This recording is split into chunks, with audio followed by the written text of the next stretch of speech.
How can we connect with others despite our differences? How do we balance strength and vulnerability, hope and realism? I'm Mike Abel, a business, marketing and communications specialist and the founder of M&C Abel. Hear what my guests think of these questions and more in the new podcast Willing and Able, a space for hopeful conversations that challenge perspectives. Don't miss upcoming episodes. Subscribe now.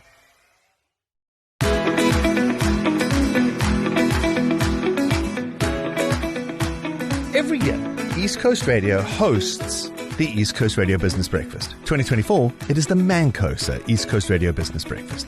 And at this business breakfast, we have some of the best keynote speakers the continent has to offer, some of the most inspirational and some of the most ingenious speakers from across South Africa and sometimes across the globe. This year, we have Vusi Thembekwayo, John Sane, Leanne Manas, and Miles Kubheka. An awesome lineup, and obviously we sold out really, really quickly. However, if you weren't able to get tickets to this year's MANCOSA East Coast Radio Business Breakfast, here is a taste of each of our speakers.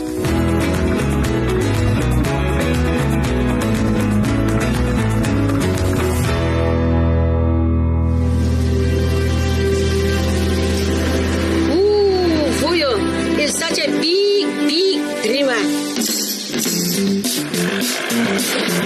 He started off with one business and now He's an Afrikaanski businessman. has become an overnight sensation. He's on TV all the time. Like a beautiful burgos roll. Made famous by Toya!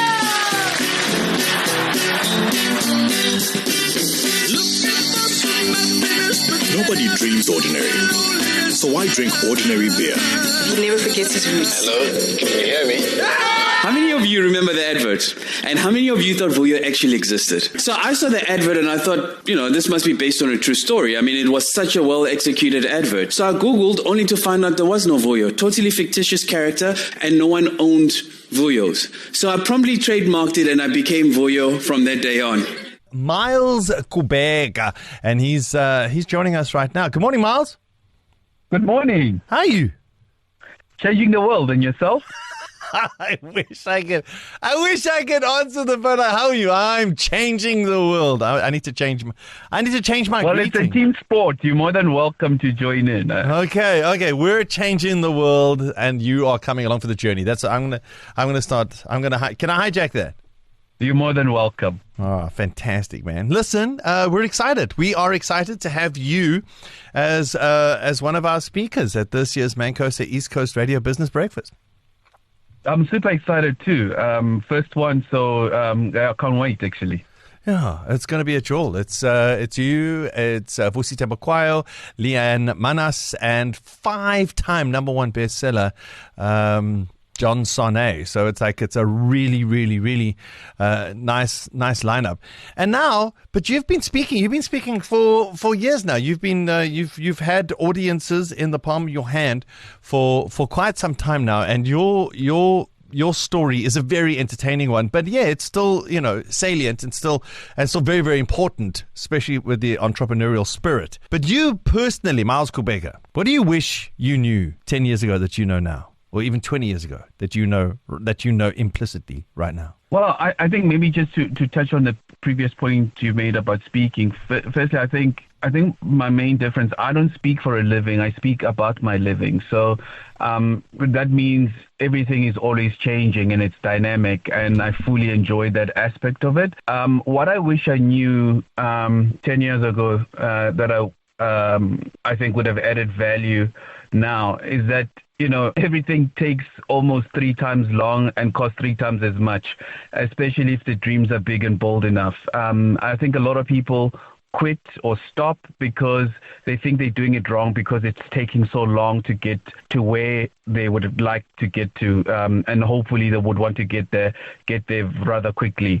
So I think the most important lesson is that I've learned that it takes 3 times as long and costs 3 times as much. So some people could say, you've been there, you've done that, you've got the T-shirt. Are you still a big dreamer? What are your hopes for your future? I think I would maybe call myself a big doer. I think dreaming is one part, and it's a massively important part, but it's conversion of those dreams into reality and waking up and actually getting the graft going. And I think, they're all saying that the cemetery is filled with dreamers, right? So I think for me, it's execution. And in a country like South Africa, that's a massive opportunity. For every challenge is an equal and opposite opportunity. So, and a differentiator is just like the people who actually see those opportunities and execute on them. That's really it, execution. And also keep in mind, it's going to cost you 3 times as much and take you 3 times as long. 100%. Keep that in mind. There's so many people that are going to be listening to you right now wishing that they had got tickets to the MANCOSA East Coast Radio Business Breakfast at ICC, but they didn't and they couldn't. However, they're on the precipice of perhaps becoming a South African entrepreneur. One small piece of advice for that person. Yeah, I mean, it's exactly like this, the missed opportunity, right? Another thing I've learned is that 90% of success is showing up.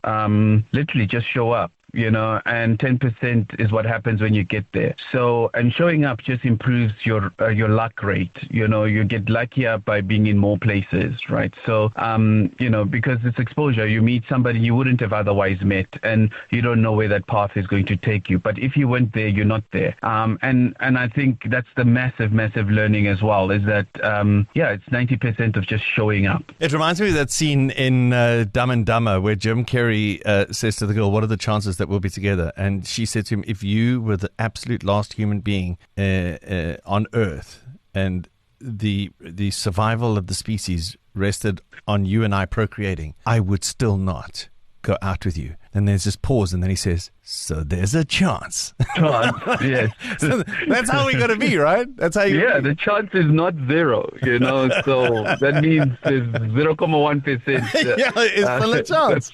So you know what? Listen, people talk about, business and entrepreneurs and learning lessons and reading books. But I mean, we live in South Africa right now. Got to be one of the most challenging places to be in the world if you're hoping to make a success on your own in business. But before you even get to that, there is an issue. There's a lot of South Africans that are like, what hope is there? They just see our government failing us. They see businesses failing alongside government. They see the infrastructure failing.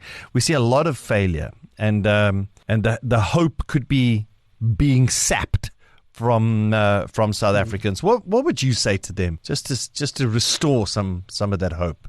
So I've had the privilege of traveling the world and stayed in so many different countries and seen things. And one of the things that travel does for you is, firstly, it's exposure. And you get to speak to people who come from those countries. And one of the things I learned, especially from Uber drivers and so forth, first is that every single country has got problems. And big problems. And some of them are like our problems. And what often happens is that when people travel is that they see other countries great and they compare those greats against our negative. And I don't think that's a fair comparison. You need to compare great with great, right?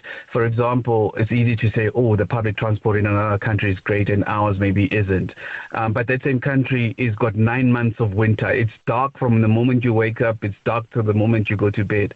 And you know what? You can fix public transport, but you can't change weather, right? So I think you need to compare great with great. Sure, we've got challenges, but like I said previously, every challenge is an opportunity. There's countries where everything works and it's done. I would not be, you couldn't pay me to live there because, how do you make a mark on the world? How do you make a community better? How do you improve things if everything is done? So I think it's one way of looking at it. You can complain and I think complaining as an entrepreneur doesn't get you anywhere. You learn very quickly that you don't romanticize your problems. You fix them, right? So you spend your energy on fixing, and I think to me that's a massive positive. So I guess in short, you can sit and complain and be part of the problem, or you can actively influence and change it. And I can tell you for free, almost everything is changeable. Sure, it takes 3 times as long and maybe costs 3 times as much, but the fact is, it's changeable.